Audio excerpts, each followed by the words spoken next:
ಸೇವಾ ಸಮಿತಿ ಚಾರಿಟಬಲ್ ಟ್ರಸ್ಟ್ನ ಆಶ್ರಯದಲ್ಲಿ ಮಾರ್ಚ್ ತಿಂಗಳ ಕಾರ್ಯಕ್ರಮಕ್ಕೆ ಆಗಮಿಸಿರ್ತಕ್ಕಂಥ ತಮ್ಮೆಲ್ಲರಿಗೂ, ಅತಿಥಿಗಳಿಗೆ ಹಾಗೂ ತಮ್ಮೆಲ್ಲರಿಗೆ ಹಾರ್ದಿಕವಾದ ಸ್ವಾಗತವನ್ನು ಕೋರ್ತಾ ಇದ್ದೇನೆ. ಈ ಒಂದು ದಿನ 10ನೇ ಚಾಮರಾಜ ಒಡೆಯರ್ ಮೈಸೂರಿನ ಮಹಾರಾಜರಾಗಿದ್ದಂಥವರು ಅವರ ಜಯಂತಿ ಮಹೋತ್ಸವ ಕಾರ್ಯಕ್ರಮ, ಅದರ ಅನ್ವಯ ಗಮಕ ಕಾರ್ಯಕ್ರಮ ಏರ್ಪಾಡು ಮಾಡಲಾಗಿದೆ. ಈ ಒಂದು ಗಮಕ ಕಾರ್ಯಕ್ರಮವನ್ನು ನಡೆಸ್ಕೊಡ್ಲಿಕ್ಕೆ ಈಗಾಗಲೇ ಕಲಾವಿದರುಗಳು ನಮ್ಮೊಂದಿಗಿದ್ದಾರೆ. ತಮಗೆಲ್ಲ ತಿಳಿದಿರುವ ಹಾಗೆ 10ನೇ ಚಾಮರಾಜ ಒಡೆಯರವರು 1863ರಲ್ಲಿ ಮೈಸೂರಿನಲ್ಲಿ ಜನಿಸಿದಂಥವರು.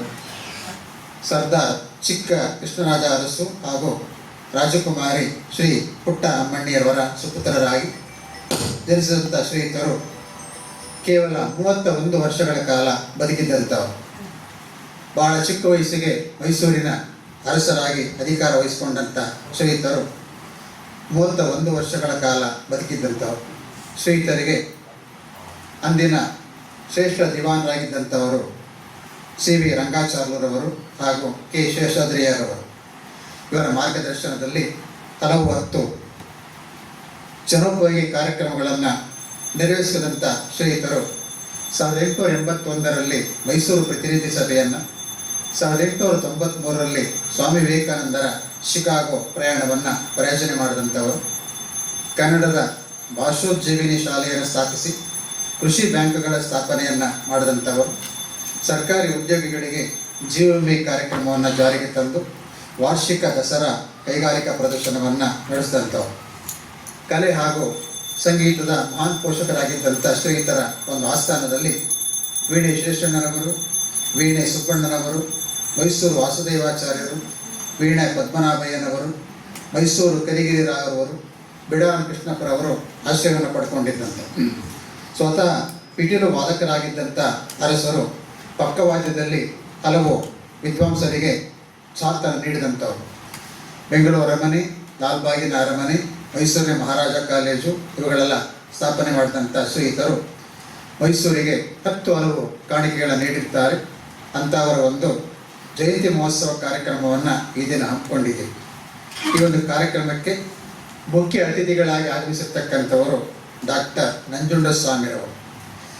ಖ್ಯಾತ ಸಂಶೋಧಕರಾಗಿ, ಇತಿಹಾಸ ತಜ್ಞರಾಗಿ, ಹಿರಿಯ ವಿದ್ವಾಂಸರಾಗಿ ಮನೆಮಾತಾಗಿರ್ತಕ್ಕಂಥ ಶ್ರೀಯುತರಿಗೆ ಕೃಷ್ಣ ಗಾನ ಸಭಾದ ಪರವಾಗಿ, ತಮ್ಮೆಲ್ಲರ ಪರವಾಗಿ ತುಂಬ ಹೃದಯದ ಸ್ವಾಗತವನ್ನು ಕೋರ್ತಾ ಇದ್ದೇವೆ.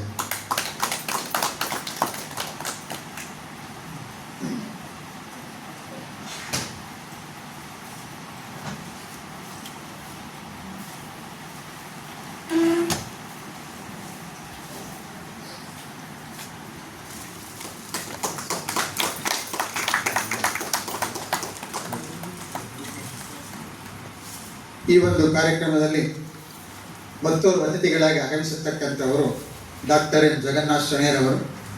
ಮೈಸೂರಿಗರಿಗೆ ಹಾಗೂ ತಮ್ಮೆಲ್ಲರಿಗೂ ಚಿರಪರಿಚಿತರಾಗಿರ್ತಕ್ಕಂಥವರು. ಅವರು ಸಮಾಜ ಸೇವಕರು, ಕೈಗಾರಿಕೋದ್ಯಮಿಗಳು, ಶ್ರೀಕೃಷ್ಣ ಗಾನ ಸಭಾ ಹಾಗೂ ಚಾರಿಟಬಲ್ ಟ್ರಸ್ಟ್ಗೂ ಅವರಿಗೂ ಇತ್ತೀಚೆಗೆ ಬಹಳ ಅವಿನಾಭಾವ ಸಂಬಂಧ. ಅಂಥವರು ಈ ಒಂದು ಸಮಾರಂಭದಲ್ಲಿ ಭಾಗವಹಿಸಿದ್ದಾರೆ.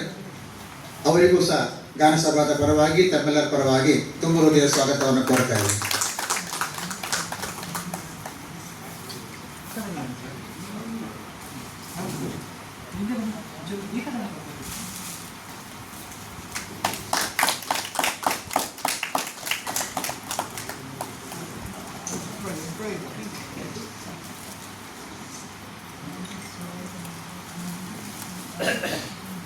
ಈ ಒಂದು ಸಮಾರಂಭದ ಅಧ್ಯಕ್ಷತೆಯನ್ನು ವಹಿಸಿರ್ತಕ್ಕಂಥವರು BS ಶ್ರೀಧರರಾಜ ಅರಸರವರು, ಅಧ್ಯಕ್ಷರು ಶ್ರೀಕೃಷ್ಣ ಗಾನ ಸಭಾ ಮೈಸೂರು. ಇವರಿಗೂ ಸಹ ತಮ್ಮೆಲ್ಲರ ಪರವಾಗಿ ತುಂಬ ಹೃದಯದ ಸ್ವಾಗತ. ಈ ಒಂದು ಕಾರ್ಯಕ್ರಮದಲ್ಲಿ ವಾಚನ ನೀಡಲಿಕ್ಕೆ ನಮ್ಮೊಂದಿಗಿದ್ದಾರೆ ವಿದುಷಿ ಶುಭಾ ರಾಘವೇಂದ್ರ ಅವರು. ಇವರು ಸಹ ಖ್ಯಾತ ಗಾಯಕಿ ಹಾಗೂ ಗಮಕಿಗಳು. ಅವರಿಗೂ ಸಹ ತಮ್ಮೆಲ್ಲರ ಪರವಾಗಿ ತುಂಬ ಹೃದಯ ಸ್ವಾಗತ. ಹಾಗೆ ವ್ಯಾಖ್ಯಾನವನ್ನು ನೀಡಲಿಕ್ಕೆ ನಮ್ಮೊಂದಿಗಿದ್ದಾರೆ ವಿದ್ವಾನ್ ಡಾಕ್ಟರ್ ಕೃಪಾ ಮಂಜುನಾಥ್ರವರು. ಉಪನ್ಯಾಸಕರು ಹಾಗೂ ಖ್ಯಾತ ಗಮಕ ವ್ಯಾಖ್ಯಾನಕಾರರು, ಅವರಿಗೂ ಸಹ ತಮ್ಮೆಲ್ಲರ ಪರವಾಗಿ ಸ್ವಾಗತ. ಹಾಗೆ ಈ ಒಂದು ಕಾರ್ಯಕ್ರಮಕ್ಕೆ ಆಗಮಿಸಿರ್ತಕ್ಕಂಥ ತಮ್ಮೆಲ್ಲರಿಗೂ ಸ್ವಾಗತವನ್ನು ಕೋರ್ತಾ, ವೇದಿಕೆ ಮೇಲೆ ಆಸೀನರಾಗಿರ್ತಕ್ಕ ಅತಿಥಿಗಳು ದೀಪವನ್ನು ಬೆಳಗಿಸಿ ಪುಷ್ಪ ನಮನವನ್ನು ಸಲ್ಲಿಸಿ ಕಾರ್ಯಕ್ರಮವನ್ನು ಉದ್ಘಾಟನೆ ಮಾಡಿಕೊಡ್ಬೇಕು ಅಂತ ಕೇಳ್ಕೊಳ್ತೇನೆ.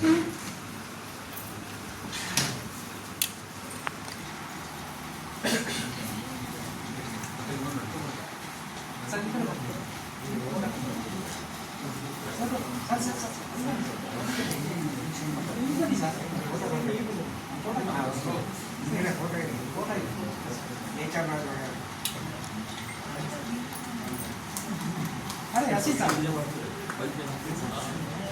बनी सर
ओके सर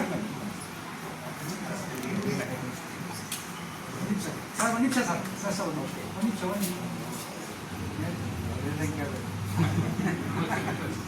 ಸರ್ ಹಾಕಿ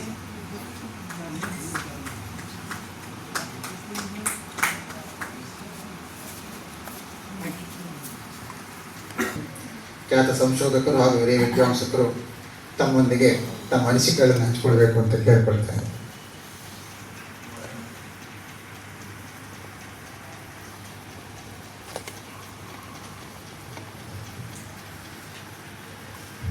ಸರ್ವರಿಗೂ ನಮಸ್ಕಾರ. ಸಮಾರಂಭದ ಅಧ್ಯಕ್ಷರಾದಂಥ ಹಿರಿಯರಾದಂಥ ಪ್ರೊಫೆಸರ್ ಶ್ರೀಧರ್ ರಾಜಾಸ್ ಅವರೇ ಹಾಗೂ ಕೈಗಾರಿಕೋದ್ಯಮಿ ಮತ್ತು ದಾನಶೂರ ವೀರ ಕರ್ಣ ಅಂದರೆ ತಪ್ಪಾಗುತ್ತಿಲ್ಲ. ಅಂತಹ ಒಂದು ಎಲ್ಲರ ಹತ್ರನೂ ಹಣ ಇರುತ್ತೆ, ಆದರೆ ಇವರು ಮಾಡ್ತಾ ಇರೋ ಕೆಲಸ ಎಲ್ಲ ಹಿನ್ನೆಲೆ ಜಗನ್ನಾಥನ ತೇರು ಅಂತೀವಿ, ಆ ರೀತಿಯ ಕೆಲಸ ಮಾಡ್ತಾಯಿರ್ತಕ್ಕಂಥದ್ದು ನನಗೆ ಇಲ್ಲಿ ಅನುಭವಕ್ಕೆ ಬಂದಿದೆ. ಮೇಲಾಗಿ ನಮಗೆ ನನ್ನ ಶಿಕ್ಷೆ ಡಾಕ್ಟರ್ ಸುಕನ್ಯಾ ಪ್ರಭಾಕರ್, ಕೃಪಾ ಬಡ್ಕೆ, ಶೀಲಾ ಶ್ರೀಧರ್ ಇಂಥವರೆಲ್ಲ ಇವ್ರ ಬಗ್ಗೆ ಬಹಳಷ್ಟು ನಾವು share the Dias many times.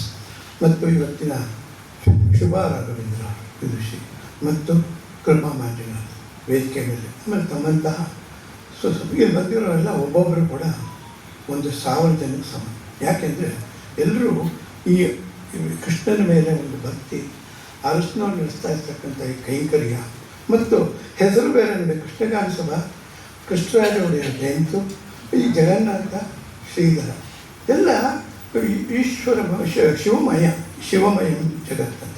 ಇನ್ನು ಪ್ರಾಸ್ತಾವಿಕವಾಗಿ ಚಾಮರಾಜ ಒಡೆಯರು, 10ನೇ ಚಾಮರಾಜ ಒಡೆಯರ ಬಗ್ಗೆ ನಾನು ಮಾತನಾಡಲಿಕ್ಕೆ ಪ್ರಾಸ್ತಾವಿಕದಲ್ಲಿ ಸುಮಾರು ಹೇಳೇಬಿಟ್ಟಿದ್ದಾರೆ. ಅದರಿಂದ ನಾನು ವಿಶೇಷವಾಗಿ ಹೇಳಬೇಕಾದಂಥದ್ದು ಏನಪ್ಪ ಅಂದರೆ, ನಾನು 25ನೇ ಆಳಿದ ದೊರೆ ಜಯಚಾಮರಾಜೇಂದ್ರ ಒಡೆಯರ ಬಗ್ಗೆ ನನಗೊಂದು ಸೌಭಾಗ್ಯ ಸಿಕ್ತು. ಏನಪ್ಪ ಅಂದರೆ ಡಾಕ್ಟರ್ ಕೃಪಾ ಬಡ್ಕೆ ಅವರಿಗೆ 5 ವರ್ಷ, ಇವರಿಗೆ ಡಾಕ್ಟರ್ ಸುಕನ್ಯಾ ಪ್ರಭಾಕರ್ ಅವರಿಗೆ 5 ವರ್ಷ ಅವ್ರಿಗೋಸ್ಕರ ನಾನೊಬ್ಬ ವಿದ್ಯಾರ್ಥಿಯಾಗಿ ಆಳವಾಗಿ ಅಧ್ಯಯನ ಮಾಡ್ತಕ್ಕಂಥ ಒಂದು ಸಂದರ್ಭ.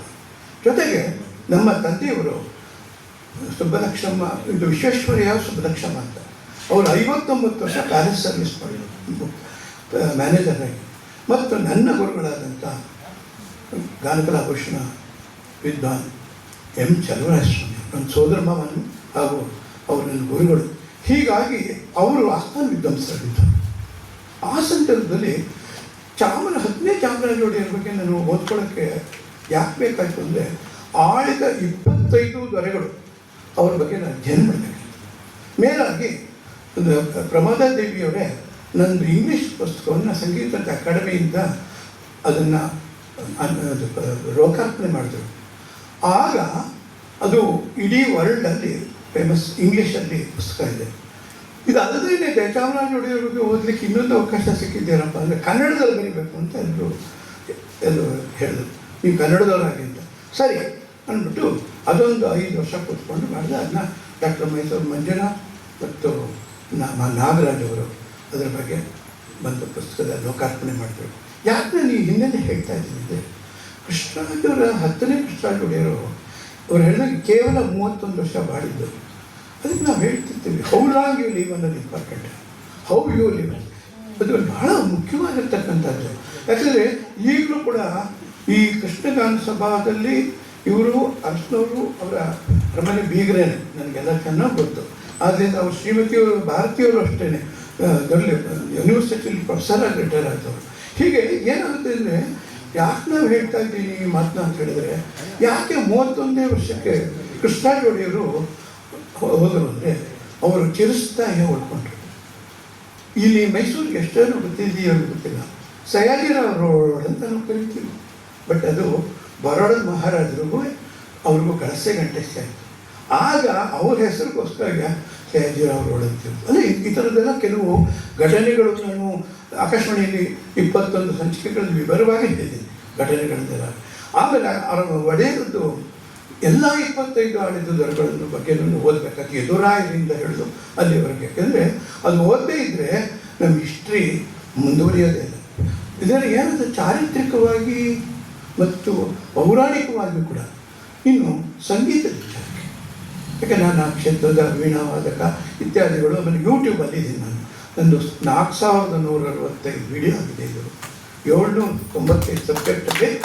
ಯಾಕೆಂದರೆ ನೀವು ಯೂಟ್ಯೂಬಲ್ಲಿ ಹೋಗಿ ವಿ ನಂಜುಂಡಸ್ವಾಮಿ ವಿದ್ವಾನ್ ಏನು ಬೇಡ, ವಿ ಸ್ಪೇಸ್ ನಂಜುಂಡಸ್ವಾಮಿ ಕೊಟ್ಟರೆ ನಿಮಗೆ ಅಲ್ಲಿ ಒಂದು ಅಷ್ಟು ಸಬ್ಜೆಕ್ಟು ಬರುತ್ತೆ. ಓದೇನಿಲ್ಲ ಒಂದು 94 ಮೈಸೂರು ಮಹಾರಾಜರ ರಚನೆಗಳನ್ನು ವೀಣೆಯಲ್ಲಿ ನುಡಿಸಿ ಹಾಡಿ ಅದನ್ನು ಇಂಗ್ಲೀಷಲ್ಲೂ ಮಾಡಿ ಇಡೀ ಪ್ರಪಂಚದಾದ್ಯಂತ. ಅದಕ್ಕೆ ಇವರು ಬಂದಿದ್ದರು, ಜಯಚಾಮರಾಜೇಂದ್ರ ಪುಸ್ತಕನ ಬಿಡುಗಡೆ ಮಾಡಿದಾಗ. ಆಮೇಲೆ ಯಾಕೆ ಇಷ್ಟು ವಿಶೇಷವಾಗಿಟ್ಟು ನಮಗೆ ಬಂದು ನನಗೆ 72ನೇ ವರ್ಷ. ಇವ್ರಿಗೆ ಕೃಷ್ಣರಾಜ ಒಡೆಯರ ಬಗ್ಗೆ ಮಾತಾಡೋದಕ್ಕೆ ಹಕ್ಕೇನು, ಸುಮ್ಮನೆ ಹಿಸ್ಟ್ರಿ ಅಥವಾ ಈ ಗೂಗಲಲ್ಲಿ ಹಾಕ್ಬಿಟ್ರೆ ಎಲ್ಲ ಬಂದ್ಬಿಡುತ್ತೆ, ದಡ ಅಂತ ಬಂದ್ಬಿಡುತ್ತೆ. ಇದಲ್ಲದೆ ನಮ್ಮ ಸಂಗೀತ ಕ್ಷೇತ್ರದಲ್ಲಿ ಅವರು ಒಂದು ಹೋಸ್ಟ್, ನಾವು ಅದೇ ಪರಂಪರೆಗೆ ಬಂದವರು. ವೇಣುಶೇಷಣ್ಣವರು, ವೀಣಾ ಸುಬ್ಬಣ್ಣ, ಆಮೇಲೆ ಪದ್ಮನಾಭ, ಹೀಗೆ ಒಂದು host up to Mysore Piteel Chowdaiah ಅವ್ರಿಗೂ ಆಸ್ಥಾನದಲ್ಲಿದ್ದರು. ಇದು ಎಷ್ಟೋ ಜನಕ್ಕೆ ಇವೆಲ್ಲ ಚಾರಿತ್ರಿಕವಾಗಿ, ಇದು ಬರೀ ನಾನೊಂದು ಪೂಜೆ ಮಾಡಿ ದೀಪ ಬೆಳಗಿ ಮಾತಾಡದೆ ಹೋದರೆ ನನಗೆ ಗೊತ್ತಿರೋ ಒಂದನ್ನೀಗ ನನ್ನನ್ನು ಎಲ್ಲರೂ ಅಕ್ಸೆಪ್ಟ್ ಮಾಡ್ಕೊಂಡಿದ್ದಾರೆ ಮಾತಾರಟಿ ಅಂತ. ಬರೀ ಜಯಚಾಮರಾಜ ಒಡೆಯರ ಬಗ್ಗೆ ಮಾಡಿದರೂ ಕೂಡ, ಆಮೇಲೆ ಶ್ರೀಕಂಠದತ್ತ ನರಸಿಂಹರಾಜ ಒಡೆಯರು ಬಂದಾಗಲೂ ಕೂಡ ಅವರೇ 21 ವರ್ಷ ಇದನ್ನು ಅವರ ಪ್ರತಿಷ್ಠಾನದ ಮೂಲಕ ನನ್ನ ರೇಡಿಯೋ ಮತ್ತು ದೂರದರ್ಶನದಲ್ಲಿ ಮಾಡಿದ್ರು. ಯಾಕೆಂದರೆ ನನಗೆ ಆ ಒಂದು ಈಗಲೂ ನಾನು ಸ್ಟಿಲ್ ಆಯ್ತು ಸ್ಟೂಡೆಂಟ್. ನಾನು 6 ಗಂಟೆ ಕಾಲ ಮಾತ್ರ ಮಾಡ್ಕೊಳ್ಳೋದು. ನೋಡೋದಕ್ಕೆ ಎಲ್ಲ ನಾನು ವಿದ್ಯಾರ್ಥಿ ಆಗದಿದ್ದರೆ ಬೇರೆ ಡಾಕ್ಟರೇಟ್ ಮಾಡಿಸೋಕ್ಕೆ ನನಗೆ ಅದು ಈಗಿನ ಕಾಲದವರು, ಆಮೇಲೆ ಅವರೆಲ್ಲ ಹೆಸರುವಾಸಿಯವರು. ಆದ್ದರಿಂದ ಅವರು ನನ್ನ ಹತ್ರ ಬಂದಾಗ ಇದೊಂದು ನನಗೆ ಸೌಭಾಗ್ಯ. ನನ್ನ ತಂದೆ ಅರಮನೆಯಲ್ಲಿ ಕೆಲಸ ಮಾಡಿದ್ದಕ್ಕೆ 59 ವರ್ಷ ನಂತರ ಅವರು ಚಾಮುಂಡೇಶ್ವರಿ ದೇವಸ್ಥಾನದಲ್ಲೂ ಕೂಡ ಪಾರ್ವತಿಗಳಾಗಿದ್ದರು. ಹೀಗಾಗಿ ಒಂದು ಸಂಪರ್ಕ ಹತ್ತಿರ ಬಂತು ನನಗೆ.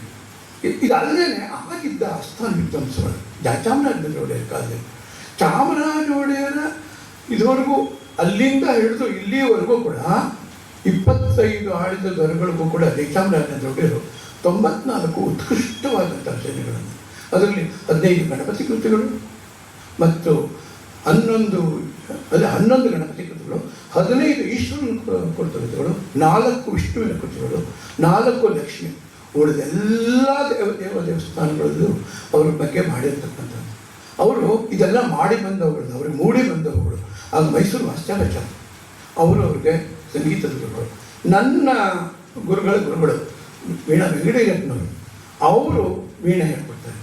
ಸ್ವತಃ ಪಿಯಾನೋ ವಾದಕರು ಇವರು. ಕೃಷ್ಣರಾಜ ಒಡೆಯರು ನೋಡಿ ಸಂಗೀತ ಹೇಗೆ ಒಂದು ಬರುಳಿಯಾಗಿ ಬಂದ್ಬಿಟ್ಟಿದೆ ಅಂತ ಹೇಳಿದ್ರೆ, ಪಿಟೀಲ್ ನುಡಿಸ್ತಿದ್ದು ಅಂಥ ದೊಡ್ಡ ದೊಡ್ಡ ವಿದ್ವಾಂಸಗಳಾಗ ಶೇಷಣ್ಣವ್ರಿಗೆ ಅವ್ರಿಗೆಲ್ಲ ವಿದ್ವಾಂಸರು ಈ ಕೃಷ್ಣ ಅಂತ 10ನೇ ಕೃಷ್ಣರಾಜ ಒಡೆಯರು ಆ ರೀತಿ ಪಕ್ಕವಾದ್ಯ ಒಬ್ಬ ಅಂದರೆ ಆ ಕಾಲದ ಆಸ್ಥಾನ ನೀವು ವ್ಯಾಪಿಸ್ಬಿಡಿ.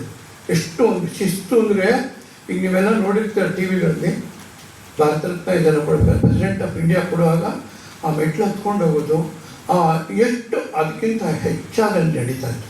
ತೊಟ್ಲು ಸಂಗೀತ ಅಂತ ನಡೀತಾ ಇತ್ತು, ಅರಸನವ್ರಿಗೆ ಗೊತ್ತಿರುತ್ತೆ.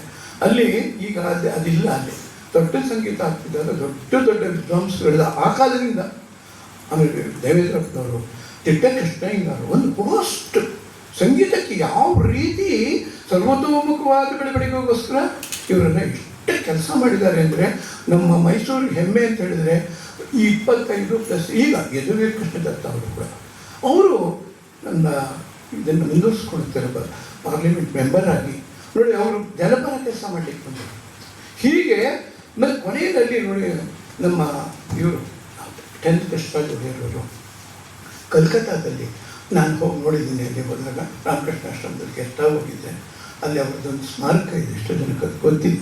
ಅಲ್ಲಿ ಅವರಿಗೆ ಡಿಫ್ತೀರಿಯಾ ಕಾಯಿಲೆ ಬಂದ್ಬಿಟ್ಟು 31 ವರ್ಷದಲ್ಲಿ ಇಷ್ಟು ಅನುಪಮವಾದಂಥ, ಅದ್ವಿತೀಯವಾದಂಥ, ಇಡೀ ಪ್ರಪಂಚಕ್ಕೆ ಆಚಂದ್ರಾರ್ಕವಾಗಿರ್ತಕ್ಕಂಥ ಕಾರ್ಯಕ್ರಮನ ನನಗೆ ಒಡೆಯರು ಅಂತ ಹೇಳಿಬಿಟ್ರೆ ಮೈಯಲ್ಲೋ, ಯಾಕಂದರೆ ನಾನು ಅದನ್ನು ಇನ್ವಾಲ್ವ್ ಆಗಬೇಕಾಗ್ತದೆ.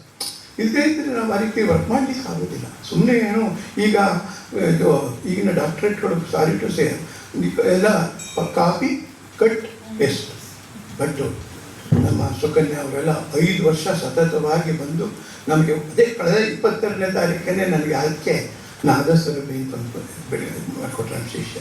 ಈಗ ಅದೇ 22ನೇ ತಾರೀಕು ಈಗ ನಾವು ನೋಡ್ಕೋದ್ರೆ 22 ಫೆಬ್ರವರಿ ಆಗಬೇಕಾಗಿತ್ತು ಕಾರ್ಯಕ್ರಮ. ಅದು ಒಂದು ತಿಂಗಳು ಕಾರಣ ಅಂತ ಬಂದು ಹೋಗಿದೆ. ಇದು ನನ್ನ ಸೌಭಾಗ್ಯ. ಇಂಥ ಒಂದು ಸುಸಂಸ್ಕೃತ ಶ್ರೋತೃಗಳು ಇಲ್ಲಿರ್ತಕ್ಕಂಥವ್ರು. ಮತ್ತು ಈಗ ಡಂಕ ವಾಚನ ಆಗಬೇಕು. ಮತ್ತು ನಮ್ಮ ಡಾಕ್ಟರ್ ಜಗನ್ನಾಥಣಿಯವರು ಇನ್ನೊಂದು ಕಾರ್ಯಕ್ರಮಕ್ಕೆ ಹೋಗಬೇಕಾಗಿತ್ತು. ಯಾಕೆಂದರೆ ಅವರಿಗೆ ನಾನೇ ಇನ್ನೊಂದು ಕಡೆ ಗೆಸ್ಟ್ ಆಗಿದ್ದಾಗ ಅವರು ದೀಪ ಬೆಳಗ್ಬಿಟ್ರು. ಅಲ್ಲಿಂದ ಫೋನ್ ಬರ್ತಾನೆ ಇತ್ತು. ಈಗ ಫೋನ್ ಆಫ್ ಮಾಡ್ಕೊಂಡಿದ್ದಾರೆ ಅವರು. ಈಗ ನಾದಬ್ರಹ್ಮಕ್ಕೆ ಹೋಗ್ಬೇಕು ಅವರು. ಸೊ ಏನಾಗುತ್ತೆ, ಒಂದು ಇವ್ರನ್ನ ನಾನು ಆಫ್ತಿನ ಕಾರ್ಡ್ ಹೇಳಿದ್ದೆ. ಅವರೊಂಥರ ಶಾಪಗ್ರಸ್ತ ಗಂಧರ್ವರು. ಯಾಕೆಂದರೆ ಅವರು ಹೋದ ಜನ ನಮ್ಮ ಅರ್ಶನವರು ಇವರೆಲ್ಲ ಆ ಥರ ಕೆಲಸ ಮಾಡೋದಕ್ಕೆ ಈ ಥರ ಸೇವೆ ಒಳ್ಳೆ ಗೋಪುರ ಕಟ್ಟಿಸ್ತಾ ಇದ್ದಾರೆ ಕೃಷ್ಣನ ದೇವಸ್ಥಾನಕ್ಕೆ. ಅದೇ ಕೇಳ್ತಾ ಇದ್ದರು ಪಾಪ. ನಾನು ಗಾನ ಬರ್ತಿದ್ದೆ ಫೌಂಡರು ಮತ್ತು ಸೆಕ್ರೆಟರಿ ಆಗಿದ್ದನು. ಆಗ ನಮ್ಮ ಗಾನ ಬರ್ತಿ ನನ್ನ ಶಸ್ಯ ಕೃಪಾ ಪಡಕೆ ಅವರು ಡಾಕ್ಟರ್ ಸಿ ಟಿ ನರಸಿಂಹನ್ನು ಹಿಂದ್ಗಡೆ ರಮಾಗೋವಿಂದರು ಅಂತ ಮಾಡಿದ್ದಾರೆ. ಆಮೇಲೆ ಇನ್ನೊಂದು ಮುಖ್ಯವಾಗಿ ನಾನು ಹೇಳಬೇಕು ಅಂದ್ರೆ, ಈಗ ಜಗನ್ನಾಥ ಅಂತ ಹೇಳಿಬಿಟ್ಟು ಈ 2 ತಿಂಗಳಿಂದ ಇನಾಗ್ರೇಟ್ ಮಾಡಿದ್ರು. ಎಲ್ಲ ದೊಡ್ಡ ದೊಡ್ಡವರು, ಯಾಕಂದರೆ ಹಣ ತುಂಬ ಜನ ಹಣ ಇರೋದಿರ್ತಾರೆ. ಬಟ್ ಈ ರೀತಿಯಾದ ದಾನ ಬುದ್ಧಿ ಇರಬೇಕಾದ ಒಂದೊಂದು ದೈವ ಭಕ್ತಿ, ಇವೆರಡೂ ಕೂಡ ಇವರು ಚಿಕ್ಕಪ್ಪ ನನ್ನ ಕ್ಲಾಸ್ಮೇಟ್ ವಿನೋದರಾವ್ ಅಂತ. ಸೊ ಹೀಗೆ ಆಮೇಲೆ ಕಾಮಾಕ್ಷಿ ಹಾಸ್ಪಿಟ್ಲ್ ಒಂದು ಕಾಲದಲ್ಲಿ ಈಗೆಲ್ಲ ಅಪೋಲೋ ಎಲ್ಲ ಬಂದ್ಬಿಟ್ಟಿದೆ. ಆಗ ಎಲ್ಲರಿಗೂ ಕೂಡ ಮೀಡಿಯಮ್ ಕ್ಲಾಸ್ನವ್ರಿಗೆ, ಮಿಡ್ಲ್ ಕ್ಲಾಸ್ನವ್ರಿಗೆ ಅಂಥ ಸಂಸ್ಥೆನ ಕಟ್ಟಿದ್ರು. ಈ ಫ್ಯಾಮಿಲಿ ಅದಕ್ಕೆ ಬರೀ ಒಂದು ಏನೋ ಒಂದು ಬರೀ ದಾನ ಮಾಡ್ತಾರೆ ಅನ್ನೋದಕ್ಕೆ ಡಾಕ್ಟರ್ ಹೊಂದಿರೋರು ನನ್ನ ಮೇಲೆ ಮೇಲಾಗಿ ಇವರು. ನಾನು ಓದ್ ಕಾಲೇಜಲ್ಲೇ ಓದೋರು. ನಾನು ನರಹರಿ ಪ್ರಿನ್ಸಿಪಲ್ ಆಗಿದ್ದಾಗ ನಾನು ಅವರು ಬೇಕಾಗಿದೆ, ನಾನು ಹಾಸ್ಪಿಟಲ್, ಅವರು ಮಿನಿಸ್ಟರ್ ಆಗಿದ್ದರು. ಹೀಗೆ ಒಂದು 3 ಸೇರಿದ್ರೆ ಪೂರ್ವಸರು ಅಂತ ಒಂದು ಪೂರ್ವ ಪುಣ್ಯದಿಂದ ಇಂತಹ ಒಂದು ಚಾಮರಾಜೇಂದ್ರ ಒಡೆಯರ ಜಯಂತಿಯನ್ನು ಬೆಟರ್ ಲೇಟ್ ದೆನ್ ನೆವರ್ ಅಂತ ಇದೇ 22ಕ್ಕೆ ಅರಸನವ್ರು ಹಮ್ಮಿಕೊಂಡಿದ್ದಾರೆ. ಅರಸನವ್ರ ಬಗ್ಗೆ ಮಾತು ಹೇಳಲೇಬೇಕು ನಾನು ಅವ್ರನ್ನ. ಹೀಗೆ ನಾವು ಅವ್ರು ಬೇಕಾದಷ್ಟು ಕಡೆ ಶೇರದಿದೆ ಕುಮಾರ್ ಇಂಥ ಕಡೆ 2 ಅಂತಸ್ತಿನ ಮೆಟ್ಲನ್ನ ಹತ್ಕೊಂಡು ಬಂದಿದ್ದಾರೆ ಈ ಇದರಲ್ಲಿ. ಆಮೇಲೆ ನಾನು ಶ್ರೀಮತಿ ಭಾರತಿಯವ್ರು ಕೂತಿದ್ದರು, ಡಾಕ್ಟರ್ ಭಾರತಿಯವರು. ಏನಂದ್ರೆ ಕೇಳೋದಿಲ್ಲ ನೋಡಿ, ನಾನು ಎಷ್ಟು ಹೇಳಿದ್ರು ಕೇಳೋಲ್ಲ. ಅವ್ರಿಗೆ ಇದಿಲ್ಲೇ ಉತ್ಸಾಹ ಇದ್ದಾಗ ನೋಡಿ ಜಗನ್ನಾಥಣಿ ಅವರು ತೆರೆ ಹೇಳಿದ್ದಾರೆ. ಹೀಗೆ ಒಂದು ಪೂರ್ವ ಪುಣ್ಯ ಅಂತ ಸುಕೃತ. ಅದು ಎಲ್ರಿಗೂ ಈ ಭಾಗ್ಯ ಬರೋದಿಲ್ಲ. ಇದು ನಿಮ್ಮ ಭಾಗ್ಯ ದೊಡ್ಡವರು, ನಮ್ಮ ಭಾಗ್ಯ ದೊಡ್ಡದು ಅಂತೇಳಿ ನಾನು 2 ಮಾತುಗಳನ್ನು ಮುಗಿಸ್ತೇನೆ. ನಮಸ್ಕಾರ.